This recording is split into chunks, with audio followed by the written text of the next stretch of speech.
भोरे किया हमारा से रुस गलो हम अंगना तो घर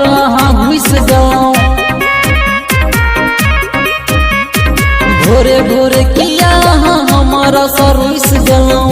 हम अंगना तो घर घुस गलो पापा लगा जरा बस पहले खेत होता पापा लगा जरा बस पहले खेत होता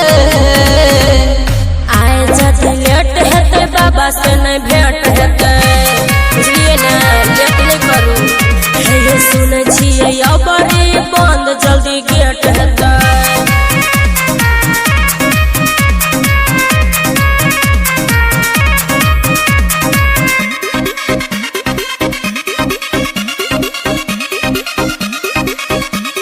मिक्स बाय निखिलेश शर्मा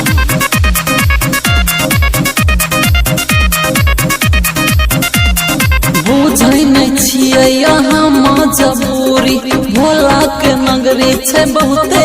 दूरी किया बकी जइबे करबैयो गंगा जल चढ़ैबे करबैयो दोसर बेरी चलल सुनु नीक जइहा डेट होतै दोसर बेरी चलल सुनु नीक जइहा डेट होतै आए जदि लेट होतै बाबा से नहीं भेंट होतै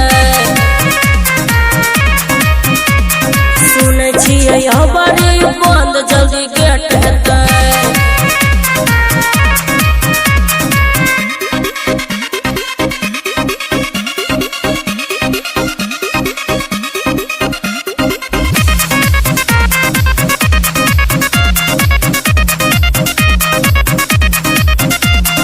अरविंद डोल कहे भीड़ छै भारी दरबै तो अहाँ के समरत नहीं सारी